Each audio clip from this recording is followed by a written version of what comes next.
எல்லாருக்கும் வணக்கம். என் பேர் அசோக். நான் எதை பற்றி பேச போகிறேன்னா நிஃப்டி 50யோட 1 இயர் பர்ஃபார்மன்ஸை பற்றி பேச போகிறேன். நிஃப்டி 50 பார்த்தீங்கன்னா கடைசி 1 இயரில் வந்து லோ பார்த்தீங்கன்னா 22,000, ஹை பார்த்தீங்கன்னா 26,200 போயிட்டுருக்கு. அதாவது ரிட்டர்ன்ஸ்னு பார்த்தோம்னா நல்ல ஜீரோட தான் இருக்குது. இது வரைக்கும் ரிட்டர்ன்ஸ் யாருக்கும் கொடுக்கவே இல்லை. இந்த டேட் வரையும் பார்த்தீங்கன்னா இது பார்த்தீங்கன்னா 22,200லேயே வந்து 2 வாட்டி வந்து டச் ஆயிடுச்சு. திரும்ப 26,200 போச்சு. 26,200லேருந்து திரும்ப பார்த்தீங்கன்னா ஒரு 15 to 16 டேஸில் வந்து இறங்கிட்டு, அதாவது வந்து 23,800லேருந்து 24,300 இருக்கும் ரேஞ்ச் பவுண்ட் மார்க்கெட்டில் ட்ரேட் 500 பாயிண்ட்ஸ் அப்ஸ் அண்ட் டவுன்ஸில் ட்ரேட் ஆகிட்டு இருந்தது.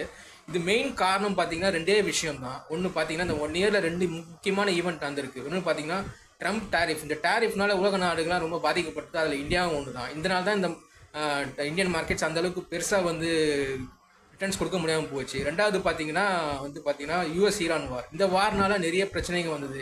லாஜிஸ்டிக்ஸ் பிரச்சனை நிறைய வந்தது. க்ரூட் ஆயில் வந்து அதிகமாக போயிடுச்சு. நம்மளால் வாங்க முடியல. நான் இந்தியா வந்து இம்போர்ட்டிங் நேஷன் க்ரூட் ஆயில். அதனால் அந்த பிரச்சனைனால இந்தியாவில் வந்து ஸ்டாக் மார்க்கெட்ஸ்லாம் பயங்கரமாக இறங்க ஆரம்பிச்சிது. 2 ரீசனு.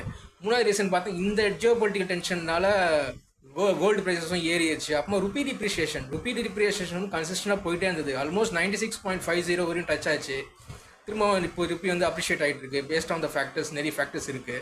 ஸோ இந்த ருப்பினால் என்ன ஆச்சுன்னா, இந்தியாவில் வந்து பார்த்தீங்கன்னா டாலர்ஸ் கம்மியாக இருந்தது. எஃப்ஐஎஸ் வந்து எடுத்துகிட்டு போயிட்டே இருக்காங்க. டாலர்ஸ் கம்மியாக இருக்கிறதுனால நம்மளும் என்ன பண்ணுறோம், டாலர்ஸை வந்து விற்க முடியாமல் தவிர்த்துட்டு இருந்தோம். ஏன்னா டாலர்ஸ் கம்மியாக இருக்குது. அப்போ கொஞ்ச நாள் கழிச்சு ருப்பியை வந்து நல்லா அப்ரிஷியேட் பண்ணுறதுக்காக டாலர்ஸை விற்றாங்க. அதுவும் ஒர்க் அவுட் ஆகாமல் போயிடுச்சு. ஸோ இதெல்லாம் தான் ஃபேக்டர்ஸ் வந்து நிஃப்டி 50 வந்து இவ்வளோ இந்த 1 இயரில் இந்த மாதிரி ஒரு பர்ஃபார்மன்ஸ் காட்டுறதுக்கு காரணமே இதுதான். இப்போ கோயிங் ஃபார்வர்ட் பார்த்தீங்கன்னா கெவின் வால்ஷ் வந்து இன்னும் ரேட் இன்ட்ரெஸ்ட் ஏற்றலை யூஎஸில். அவர் ஏற்றினார்னா பார்த்தீங்கன்னா கண்டிப்பாக வந்து இந்தியன் மார்க்கெட்ஸ் பயங்கரமாக அடி வாங்குவோம். அவர் எப்போ ஏற்றுறன்னு சொல்கிறாருன்னா, டிசம்பருக்குள்ளே நான் 90% கூட நான் ஏற்றிடுவேன் அப்படின்றாரு.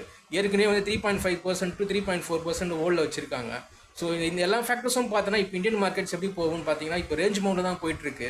இன்றைக்கி 2 நாளாக பார்த்தீங்கன்னா ப்ராஃபிட்டாக அதிகமாக இருந்துச்சு.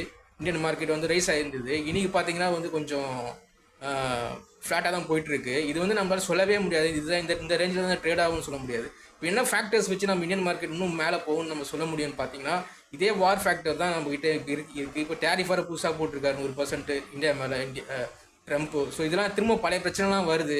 ஸோ இந்தியா ருப்பி வந்து அப்ரிஷியேட் ஆனால் தான் நம்ம இந்தியன் எக்கானமி நல்லபடியாக இருக்குது. ருப்பி அப்ரிஷியேட் ஆகிறதுக்கு சான்ஸே இல்லை.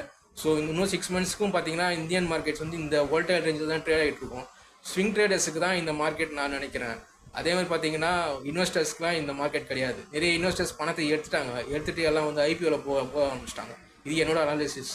இன்னும் 6 மாதத்துக்கும் இது அப்படி தான் இருக்கும். நான் வந்து செபி ரெஜிஸ்டர்ஸ் ஒன்றும் கிடையாது. என்னோட அனாலிசிஸும் என்னோட இதுவும் சொல்கிறேன். Just for education purpose. பிடிச்சிருந்தா லைக் பண்ணுங்கள், ஷேர் பண்ணுங்கள், கமெண்ட் பண்ணுங்கள், சப்ஸ்கிரைப் பண்ணுங்கள் அண்ட் ஃபாலோ பண்ணுங்கள். தேங்க்யூ.